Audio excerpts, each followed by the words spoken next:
This is an introduction to the legend of the Killing Rock. This series will be a multi-part production about the mysteries surrounding the Pound Gap Massacre, which occurred on May 14, 1892. We first began researching the Killing Rock well over 10 years ago with the intention of doing a simple storytelling video. While doing the preliminary research, we were hit with several inconsistencies and contradictions within the story itself. Wanting to be as accurate as possible in our rendition of the tale, we decided that we had to research each inconsistency and try to resolve as many of the contradictions as possible. To say the least, this has not been an easy task. Over the past 10 years, more information about Pound Gap Massacre has become available. This information comes to us in multiple forms, which includes newly digitized copies of court records, newspapers, books, government documentation, and corporate files. Most importantly, we now have information about certain events which occurred leading up to the massacre, as well as some of the people who were involved in them, both directly and indirectly. We now know more about the people who were murdered, those who survived, and who all 6 suspects were. We even have more information about the 4 men who were indicted for the crime. And lastly, we know more about the events that occurred after the Killing Rock that were a direct result of the tragedy. Although we have been researching and gathering information on the Pound Gap Massacre for over 10 years, we must state that we are not a definitive source of information. Like any historical event, there are always holes in the information. History is like a jigsaw puzzle with missing pieces. As such, we know what the overall picture is, even if we're missing a few details. When the missing pieces are small, historians look at the surrounding pieces of the puzzle to try to fill in the gap. These educated guesses are often very accurate with minor discrepancies. The process is the same when larger areas are missing. We still make our best educated guess, but often, as the pieces are found, we are surprised to discover things that were completely unexpected. That being said, we are truly living in the age of information. New evidence is coming to light each and every day, even if we are not immediately notified of it. Personal and public libraries are being digitized and made available to the public at an astounding rate. Check back often as we update our information as soon as we become aware of an update to our sources. Saturday, May 14, 1892 was a typical warm spring day on Little Elkhorn Creek. But that afternoon, a mass murder would occur that would rival anything written by Stephen King or Agatha Christie. Some think that the murders are solved and that justice was served. Others think that the accused were innocent of the crime. After the sound of gunfire had faded away and the smoke had cleared, the lives of at least a dozen families were forever changed. 5 people and 2 horses were slain. 2 people had escaped with their lives, one just barely, as one of his suspenders had been shot through. These eyewitnesses would later give conflicting stories of the event. Initially, there are 2 suspects based upon the evidence found at the scene of the massacre. Eventually, 6 suspects were named, of which 4 would be indicted, including 3 that were a total shock to the community.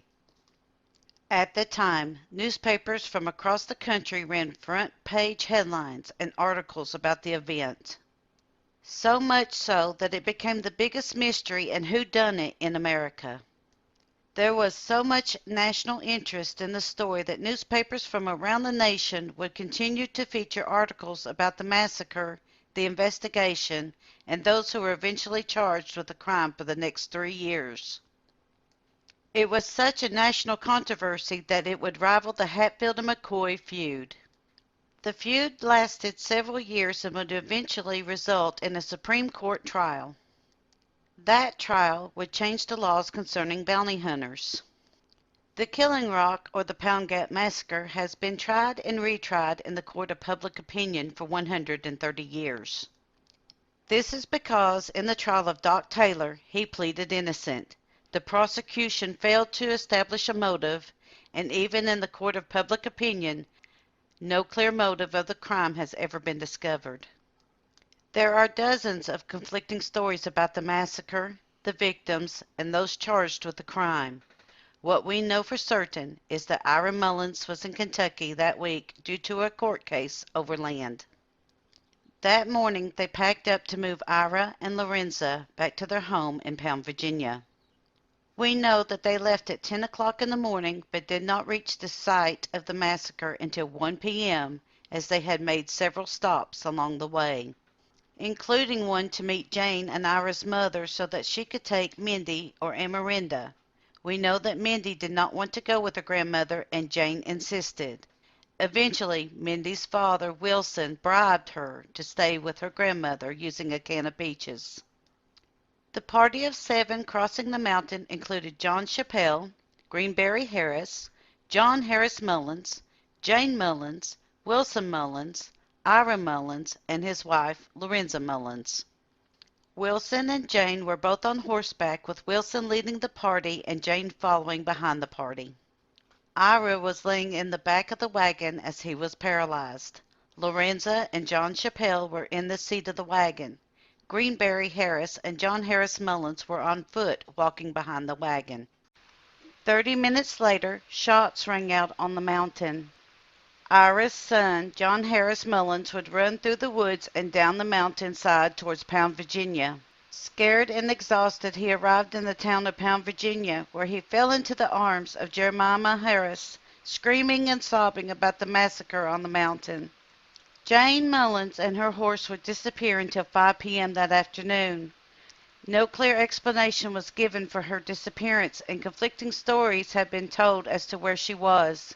No one who came upon the scene of the event from either side of the mountain had reported seeing Jane on their travels. This will be a multi-part series broken down into 2 topics titled The Killing Rock, the Oft-Told Tale, and The Killing Rock, the Untold Story. We will begin our series with the Oft-Told Tale, which is a basic telling of the story as it is often told. However, in our telling, we will remove the inconsistencies and contradictions that have plagued the story for 130 years. It is our belief that the inconsistencies and contradictions arose due primarily to 2 facts. The first being that the prosecution never established a motive in the trial of Dr. Marshall Benton Taylor. This led to speculation of a motive among the people of the region. Dr. Taylor was well known and respected in the community. Not only was he considered to be a compassionate man and doctor, but he was also a preacher and a former U.S. Deputy Marshal. The second is that there may have been a concerted effort to appease the speculators. Several facts about the incident seem to have been hidden using confusion and/or deception. For instance, the story tells us that Jane Mullins had died before she could testify against Heenan Fleming. In this telling, it is often said that Jane died in childbirth. However, this is not how Jane died, and that is not why the charges were eventually dropped against Heenan. In the Untold Story, we will examine the list of inconsistencies and contradictions of the story. We will dive into the events prior to the massacre, which will include the only possible motive that would have directly tied Dr. Taylor and the Fleming brothers to the crime, and why the motive was never hinted at during the trial. We will examine the transcript of the trial and why Dr. Taylor was convicted on circumstantial evidence instead of the testimony given by the eyewitness. Lastly, we will look at the aftereffects of the massacre and the trial. It is our deepest hope that if you're familiar with the Killing Rock, or if you are someone who has stumbled upon this series about the Pound Gap Massacre, that you will watch and listen to all the evidence that we will present in this series with an open mind, and that you would join us and thousands of others who for the past 130 years have all asked the same question: was the right man hung for the crime?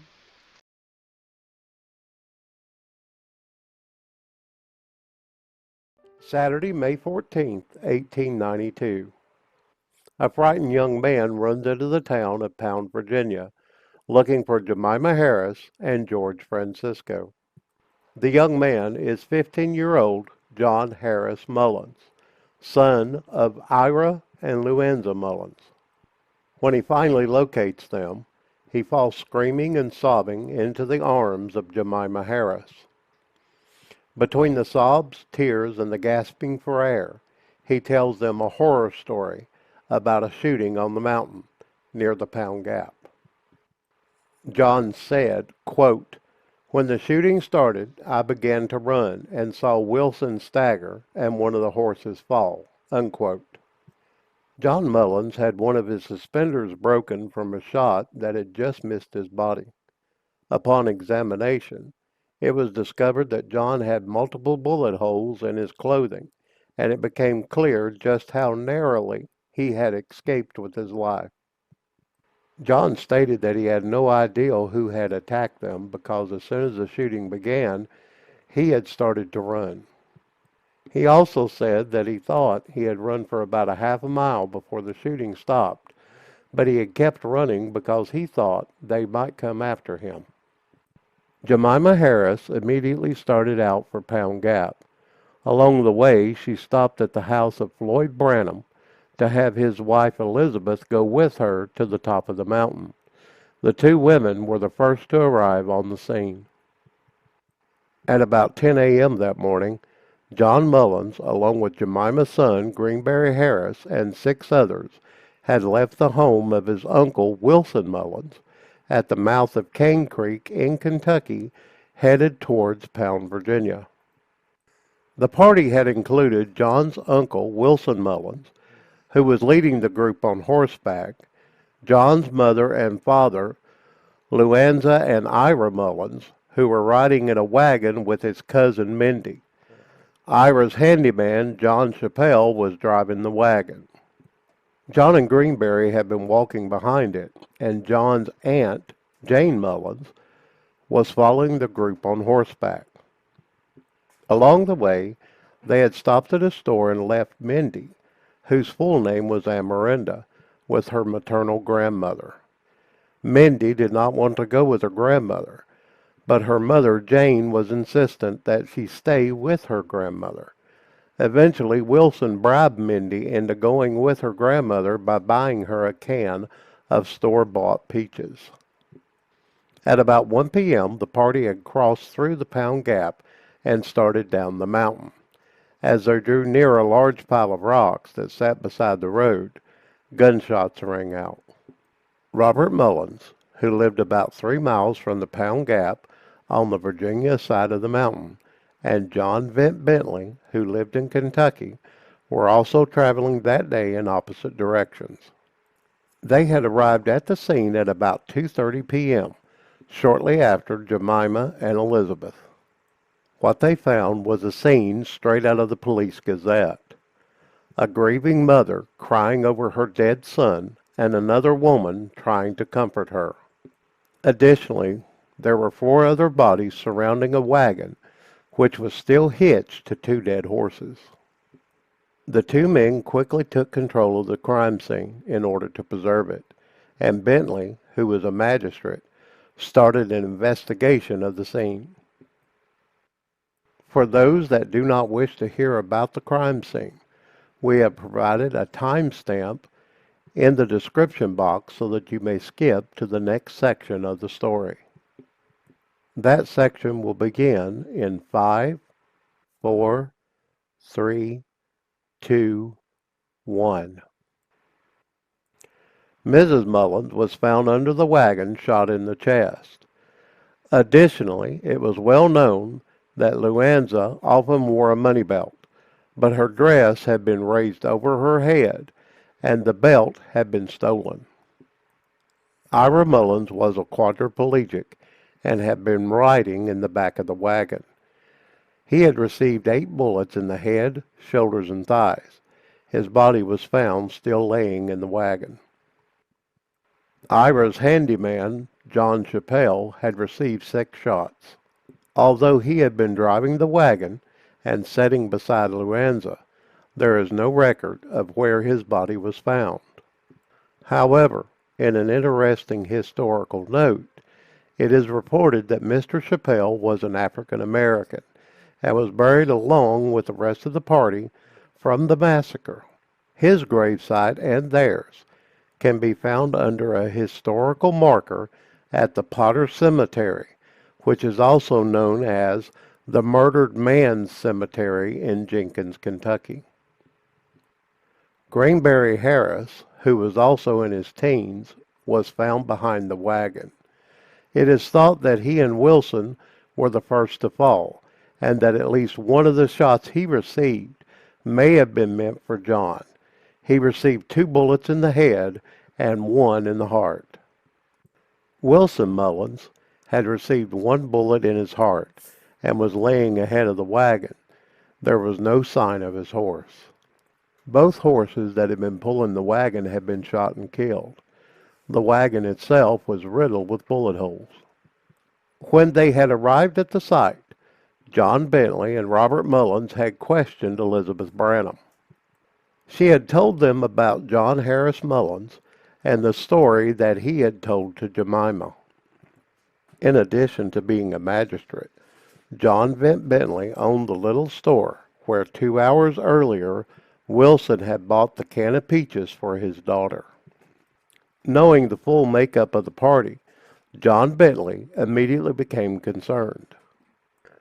Elizabeth had said nothing about Jane, and her body and her horse were missing.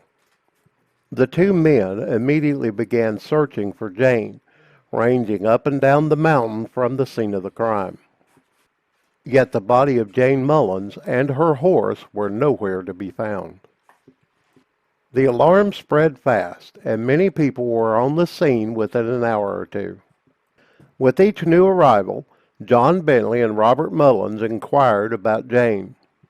No one reported seeing or passing her on their way to the crime scene. In addition, none of them had seen evidence to indicate the possibility of an injured person leaving the road. 3 hours later, Ira's sister, Amoda Jane Mullins, rode into Cane Creek, now the Camden section of Jenkins, Kentucky, screaming, "Everyone is dead but me." She had first told everyone in Camden that when the shooting started, she had escaped by riding hard back up the mountain headed for home. Her story about this would change several times in the coming days, weeks, and months. The first time it would change was that evening. Jane Mullins came back from Kentucky with friends and family and arrived at the crime scene at about 6 p.m., just as John Bentley and Robert Mullins were finishing up their investigation. One of the first things that John Bentley did as part of his investigation was to question Jane about where she had been and why he nor anyone else had encountered her on the road. What's more, Jane went on to give several people conflicting stories about what she was doing during the time frame in question. Jane's whereabouts and her activities during the 4 hours after the shooting remain a mystery to this day. For several days after the massacre, during the funeral and wake, Jane told multiple people that she, quote, did not know who the shooters were, unquote. One of the witnesses called for the defense testified that Jane had told her, quote, when the shooting was going on, I was so scared I would not have known your husband Matt if he had been there, unquote.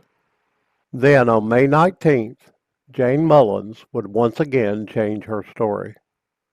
She began telling everyone that Doc Taylor and the Fleming brothers were the shooters, and that she had recognized one of their voices. She also stated that she had tried to save Luanza by pulling her under the wagon. She went on to say that when a pause in the gunfire came, she had yelled out, quote, boys, for the Lord's sake, don't shoot anymore. You've killed them all. Let me stay here with them till someone finds us, unquote. She then said that the men yelled at her 3 or 4 times, cursing and threatening her. Jane said that she thought one of the men sounded like Calvin Fleming. Another may have been Doc Taylor, and that a third man, who may have been Heenan Fleming, had asked the others to let her go.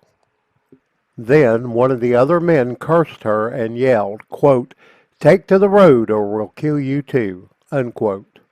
In court, the counsel for the defense asked why she had not told this story from the start.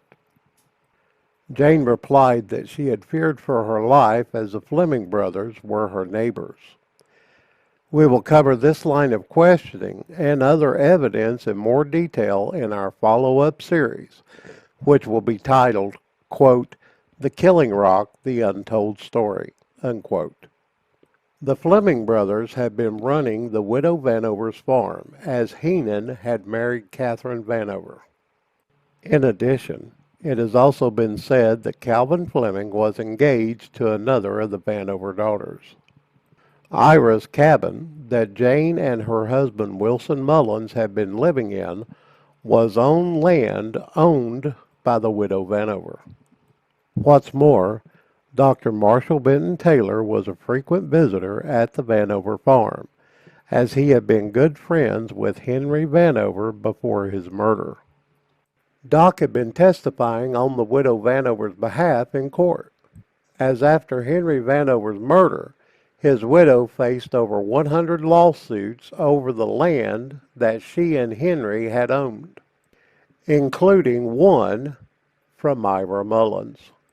It is also of interest to note that at least one source tells us that Ira had been in Kentucky that week due to a court case over land. Friday, June 3rd, 1892. Evidence found at the scene of the crime and John Bentley's investigation pointed to two suspects. But only one, Henry Clay Adams, would be indicted on this date. Dr. Marshall Benton Taylor and the Fleming brothers, Calvin and Samuel Heenan, would also be indicted, based solely upon the word of Amoda Jane Mullins.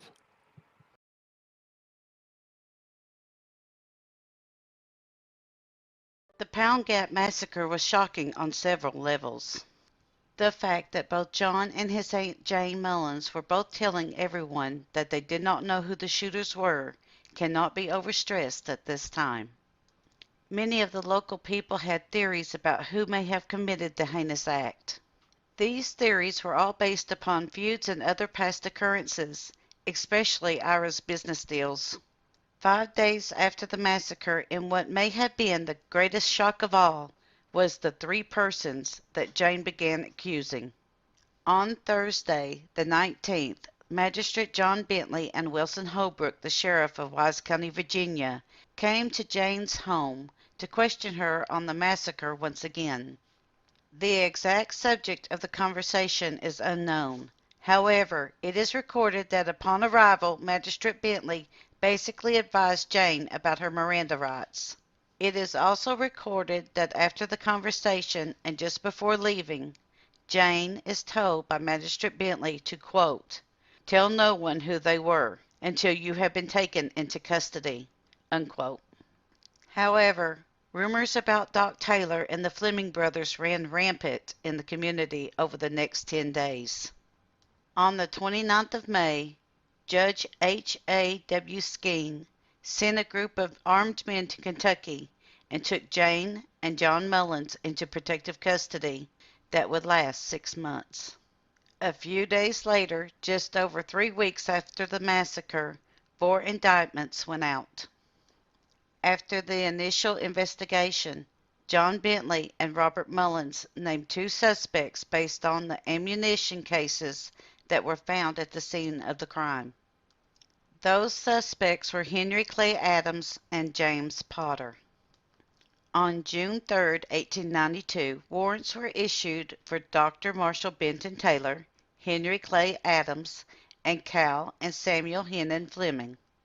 Why James Potter is not indicted is unknown, even though his name is brought up in a significant role during the Taylor trial.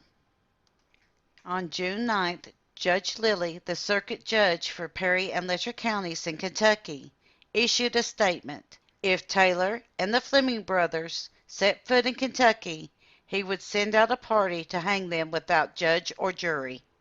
This is a highly unusual statement to be made by a judge, and one must ask, why?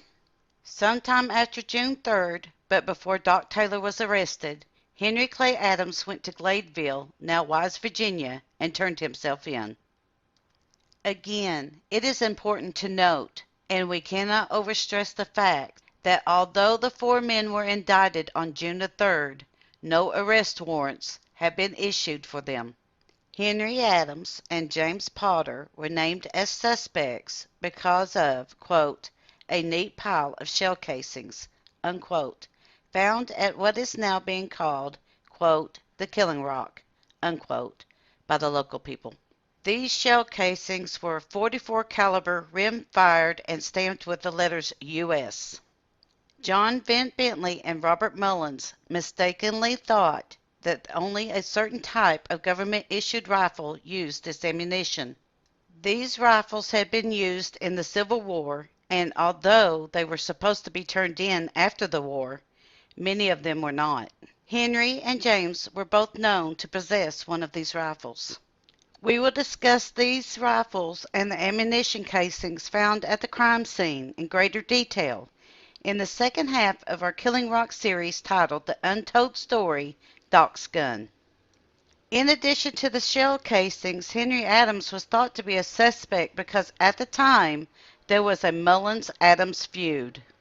Newspapers reported that the feud had become heated a few months prior to the Pound Gap Massacre and that a Mullins man had been killed. We cannot find the exact name of the Mullins man, nor do we know the name of the suspect or the exact date of the crime. Let me assure you that this is not from a lack of trying on our part. However, we do know that a well was poisoned and that a 17-year-old David F. Adams and his brother Henry Clay Adams both became ill with typhoid sometime in late April of that year. David would later die of typhoid, while Henry would recover in early June. According to the daughter of Henry Adams, her father had told her before he died that, quote, he had been very sick for weeks before and after the Pound Gap Massacre, unquote. This matches several stories and legends. On a side note, Henry died in 1935. His death certificate confirms that he died of asthma and the lifetime illness shared by all of those who recover from typhoid. It is our theory that Henry Adams turned himself in because he had a rock-solid alibi. But all that we can prove come from a small newspaper clipping about the arraignment hearing of Henry. We are not told very much about the hearing itself other than that Henry's bail was set at $1,000. We are also told that Henry and Jeff Fleming, the father of the Fleming brothers, got into an argument at the courthouse. We will also be taking a closer look at Henry, the Adams-Mullins feud, and the topic of land squatters in the Untold Story part of the series. Nearly 2 months would lapse before the first recorded and botched arrest attempt would occur. There were many sightings of Dr. M.B. Taylor and the Fleming brothers, but in none of these sightings were they ever described as behaving differently or as men who were on the run. We are often told of a gun battle between Doc Taylor, the Flemings, and the posse sent to arrest them. It is only after this event that Doc Taylor and the Flemings changed their behavior, and from that point on are recorded as men on the run. The story goes that several men were hiding out in the clefts of the Cumberland. Deputy Sheriff John Miller had received word about who the men were, and Doc Taylor and the Fleming brothers were among them. Deputy Miller gathered a posse of 22 men and went to arrest them. The posse approached the site in the open and met no resistance.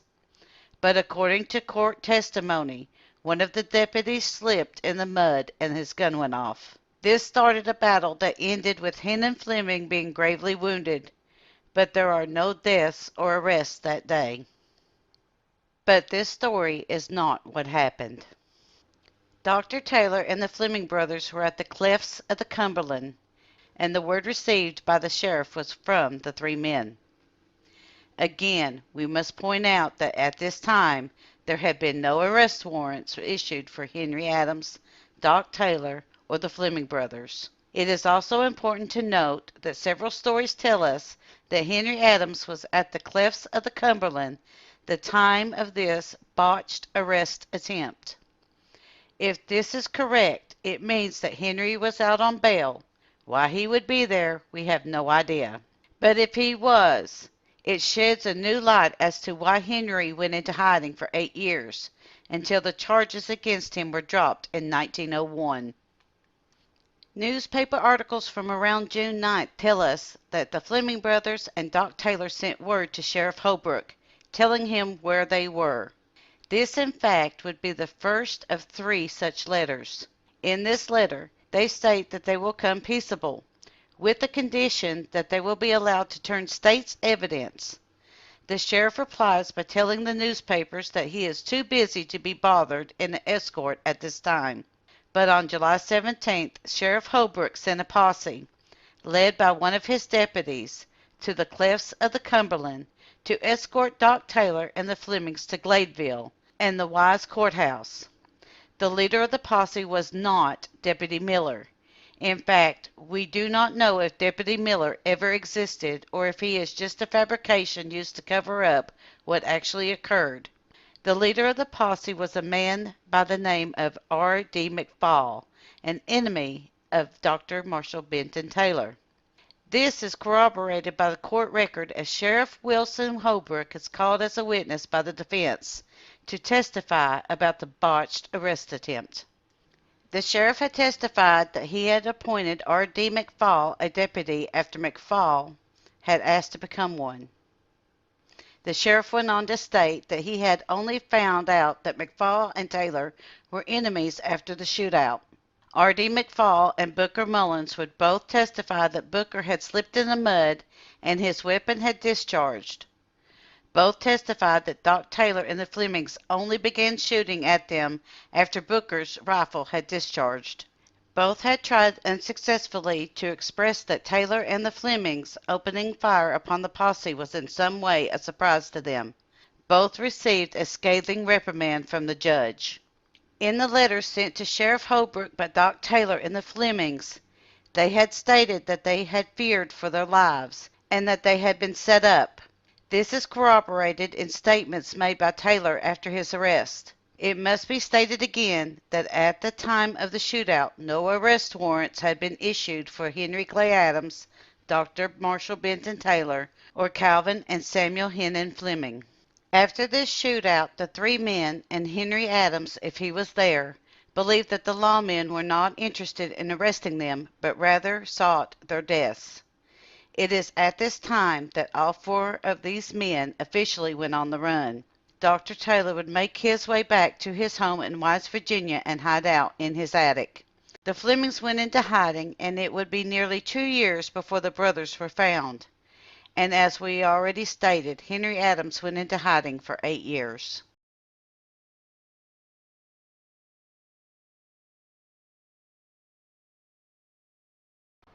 On June 9th, Judge Lilly, the circuit judge for Perry and Letcher counties in Kentucky, issued a very odd and strange statement, especially coming from a judge. This statement said if Taylor and the Flemings set foot in Kentucky, he would send out a party to hang them, without judge or jury. At about the same time, Doc Taylor and the Fleming brothers sent the first of 3 letters to Wise County Sheriff Wilson Holbrook. In these letters, the 3 men offered to turn themselves in if Sheriff Holbrook would come to the cliffs of the Cumberland and escort them to Gladeville, as they had said that they had feared for their lives. Then on July 17th, nearly 40 days later, Sheriff Holbrook would finally send an escort, led by one of his deputies, to the cliffs of the Cumberland, to escort Doc Taylor and the Flemings to Gladeville and the Wise courthouse. The sheriff would later testify that he did not know that the leader of the men he had sent out as an escort R.D. McFall was an enemy of Doc Taylor. Sheriff Holbrook, R.D. McFall, and Booker Mullins would all give testimony that Booker had slipped in the mud discharging his rifle, which started the shootout. Regardless of how or why the shootout at the cliffs of the Cumberland began, after the shootout, Doc Taylor would make his way back to his home in Wise, Virginia, and hide out in his attic. The Fleming brothers went on the run and into hiding, and it would be 2 years before they were found. Henry Clay Adams would also go into hiding until the charges against him were dropped in 1901. These 4 men are now convinced that the lawmen hunting them did not care if they were innocent or guilty. They also believed that the sheriff of Wise County, Virginia, had no interest in justice or arresting them, but rather sought for their deaths. Taylor had remained hidden in his house for several days. Doc's son, Sylvan Taylor, also feared for his father's life, convinced him that he needed to leave the area. Sylvan then took his father to his home and supplied him with new clothes. He gave him $60 and then put him on a boxcar heading north to Bluefield, West Virginia. From there, Doc would spend the night and the next day catch a passenger train heading to Florida. It was hoped that in doing this it would throw off the pursuit and that he would escape, but he had been seen in Norton, Virginia, boarding the train. Commonwealth Attorney Robert P. Bruce wired the Baldwin Detective Agency. The telegraph told them to be on the lookout for the fugitive. The oft-told tale tells us that W. G. Baldwin of the Baldwin Detective Agency arrested Dr. Marshall Benton Taylor. The arrest would be without incident on July 22, 1892, in Bluefield, West Virginia. The story goes that he was calmly sitting on a southbound passenger train waiting for it to depart. Dr. Marshall Benton Taylor would then be held in Bluefield, West Virginia jail for a few days, as Detective Baldwin went to Gladeville to secure his reward. However, this story is only a half-truth. Although Dr. Taylor did go to Bluefield, West Virginia, he was not arrested there, nor did he spend any time in the Bluefield jail. W. G. Baldwin did not arrest Dr. Taylor, nor did he have anything to do with the case at the time of the arrest. A train conductor in Bluefield, West Virginia, had noticed Dr. Taylor exiting a boxcar and followed him to a house. The conductor then proceeded to the sheriff's office to report the crime of a man riding the train without a ticket. The Baldwins, R.M. and D.O., were at the sheriff's office at the time. The sheriff and the Baldwins questioned the conductor about the description of the man that he had seen. It was decided that the man may have been Doc Taylor, but there was a problem. Although they had been notified of the indictment and the reward, no arrest warrant had been issued and the reward of $400 had been issued by a private party. This meant that the Baldwins had no authority to arrest Dr. Taylor.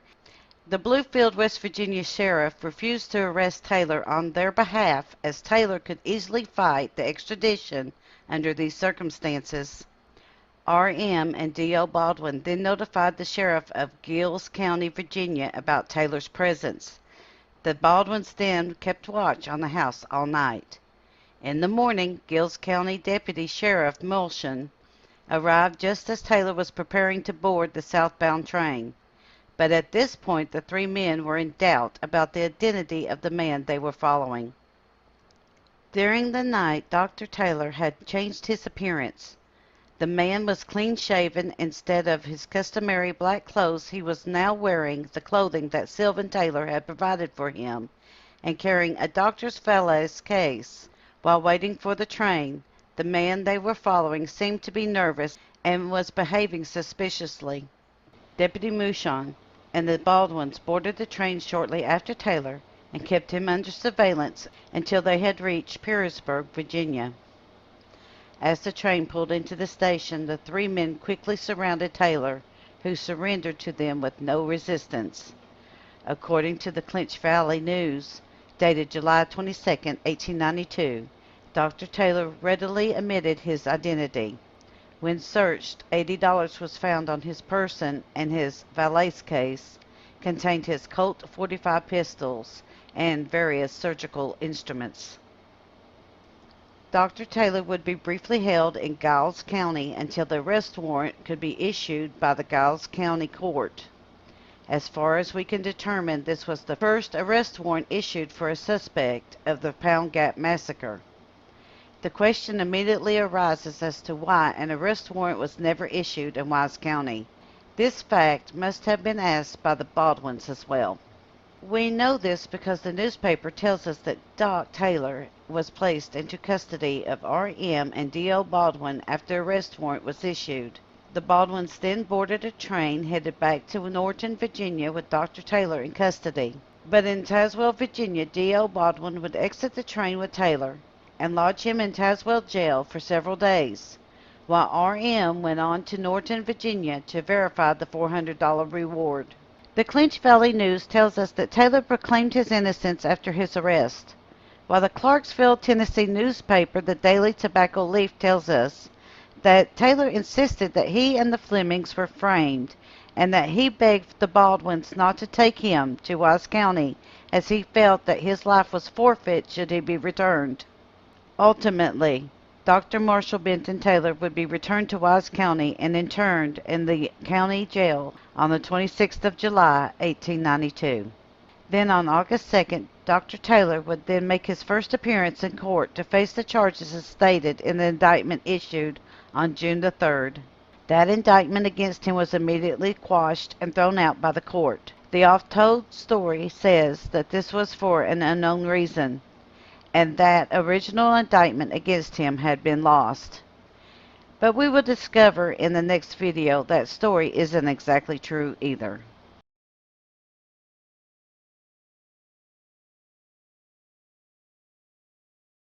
Dr. Marshall Benton Taylor, Henry Adams, Calvin Fleming, and his brother Samuel Hennon would all be indicted as suspects in the Killing Rock Massacre on June 3, 1892. After a shootout, which occurred on July 17th, the four men would go into hiding, and for the first time in the story would be described as, quote, men on the run, unquote. Dr. Taylor would eventually make his way to Bluefield, West Virginia, and be apprehended by the Baldwin Detective Agency. The apprehension would take place on a southbound train in Pearisburg, Virginia, on or about the 20th of July. Dr. Taylor would then be returned to Wise County to stand trial on the 26th. But when he appeared in court on August the 2nd, the indictment against him was quickly quashed and thrown out of court. The Oft-Told tale tells us that this was for an unknown reason, and that the original indictment against him had been lost. But this isn't exactly true.